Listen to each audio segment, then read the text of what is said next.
Have you ever met someone who constantly talks about the past or specifically rehashes painful events? Maybe this person might be you, but do you ever feel like looking at them and saying, when are you going to get over it? For those of you who are new here, hi, my name is Samantha Morin, and I'm on a journey to discovering what it takes to live in a beautiful, positive state all of the time. And I'm guiding others to do the same. I'm so excited to share with you this video because it actually is the new title of my ebook, which is When Will You Get Over It? And I know this might sound harsh, but when I was growing up, specifically in my younger years in elementary school, etc., I was a kid who had such high anxiety, so much stress over things that I could not control. Like, I remember going to bed every night in the first grade and saying, please no fire drills, please no throw up, please no one pee their pants, because those are things that literally made me so uncomfortable in my own skin that I wish I could jump out of it. I was just so anxious all of the time. And I remember specifically when I would get hurt or there would be an emotional conflict in my life, I would go to my mom, and as loving as she was, she would just basically tell me, you'll be fine. It's okay. Like, not that big a deal. Um, and I started to, throughout my life, most specifically in my 20s, develop this belief that I just need to get over it. When will I get over it? And as disassociated as that may sound, that is the only way to actually get over it. When you ask the right questions, you get better answers. Let's talk about how I actually start to get over things. Because there's a framework that I've developed. And when you don't make negative events such a big deal, it's so much easier to quite literally get over it. First, it starts with your emotions. So I'm not saying don't feel the emotion, but I learned about this thing called the 90-second rule. And this came from Tony Robbins. Recently at the Unleash the Power Within event, I went and he talked about this rule where give yourself 90 seconds to feel it. You can feel it, but don't identify with those emotions and don't allow yourself to spiral.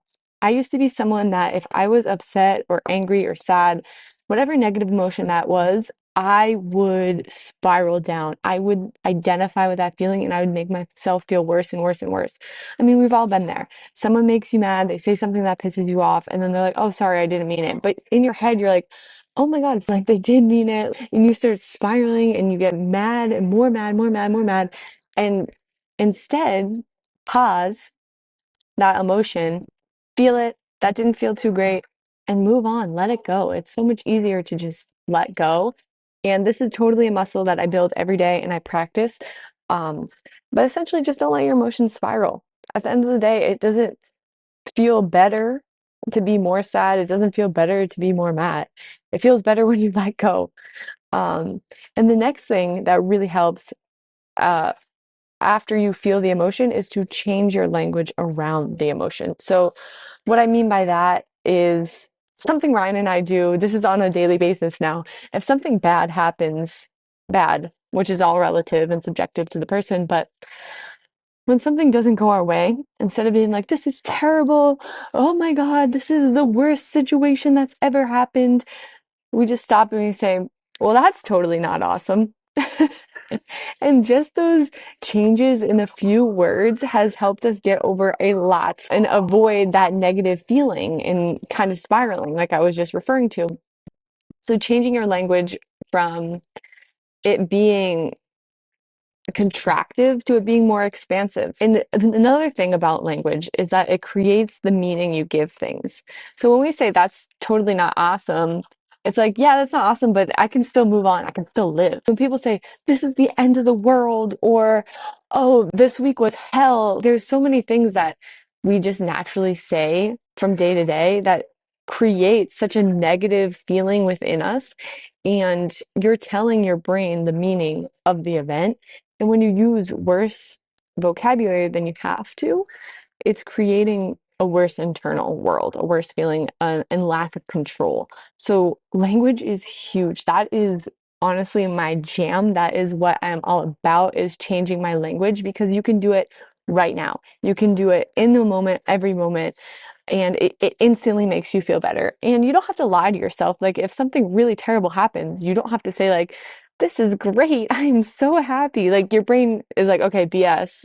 But you don't have to make it worse than it is. See things as they are, don't make them worse than they are.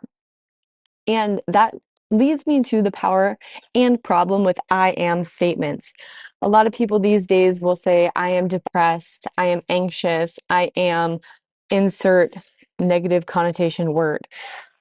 Well, that's the problem, okay? Because then you identify as that person. If you tell yourself, I am depressed, you will show up as somebody who is depressed. When you catch yourself smiling, you'll be like, oh, I can't do that because I am depressed. Do not use I am in a negative way. But that's where I am can be powerful because you can use it in a way that really empowers you. I am worthy. I say that every single day. I am extraordinary. I say that every day. And by saying these I am statements that you want to be or that you wish to embody, I swear to God, your life instantly starts changing. And this isn't saying like, I am wealthy when you know you're poor as hell, but you can say, I am going to be wealthy. I am going to do what it takes to be successful. Stuff like that. And you might think this is such a little minuscule thing to change. It has honestly been the reason why I am so content with my life and why anything that is really thrown at me these days, I am able to overcome, rather than I am a victim, right? So those two things, feel the emotion, but don't spiral, don't identify with them. Change the meaning by changing your language. And then we move to the third part of this framework, which is movement, energy. Where do you create energy? Which is within your body. Tony Robbins also does this activity where he's like, show me the posture of somebody who is depressed. And their shoulders are slumped forward, their sternum is down, their face is tighter and just like lacking that energy. But then show me someone who's confident and you all of a sudden put your shoulders up, your sternum's up, your chin is up a little bit, and you automatically start to feel better. So I have not taken this lightly, and that's why people who exercise are, I mean, I don't know the statistics on this, so I don't want to quote anything, but I can tell you they live higher quality of lives than those who do not exercise because I was somebody who did not challenge myself to exercise in my young adolescent years, and you feel terrible, right? Like you don't feel like you have energy to do anything. Sitting on the couch and watching TV is really the only activity you feel like you can do. And then now, as somebody who does exercise, who strength trains, who jump rope, stretches, all those activities create more energy inside of you to deploy outward. So when you are able to generate that energy, you start to feel like you can conquer the world. I mean, if you've never lifted weights, try to get in the gym. Even doing some curls, I've squatted a plate and I felt like, yeah, I can conquer anything. Also, like cold plunging, that really helps.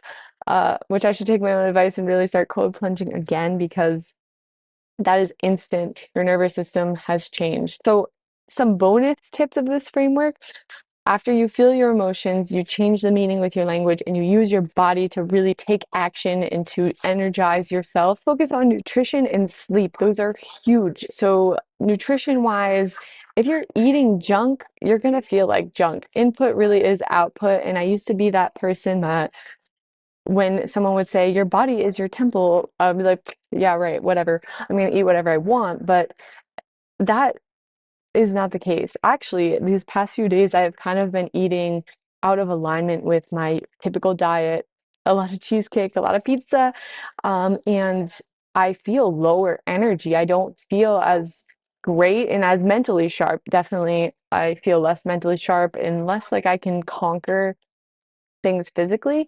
So just know that plays a huge role, how your emotions play out, how big your emotions are when you're eating sugar. Specifically for me, I notice that when I'm eating out of alignment with a healthy nutrition, I feel more irritated. I feel more, I need that dopamine now. So nutrition is big, in sleep. If you ever get 5 hours of sleep, you feel terrible. Like you feel so bad. Like you cannot conquer anything. And your emotions are also worse. You are more agitated. Things get to you easier. You just kind of have that apathetic energy too. It's like, I don't care. I'm so tired. Whatever happens, happens, and I'll deal with it another day. So essentially, and we are all capable of overcoming the worst emotions and circumstances as long as we follow this framework, which I have been following every day now. And I can actually say that it's a muscle and it builds happiness and it allows me to get over literally anything. So number one, manage those emotions. Feel it, but do not identify with it. Give yourself 90 seconds and move on. Two, change your language. This creates the meaning that you give things. So create the meaning you want. Like, don't settle for negativity. And three, movement. You need to get your body up and going and just energized enough to take the action that's necessary to deal with this event that's come into your life or deal with this less than ideal circumstance. So I guess the real question here is, when will you get over it?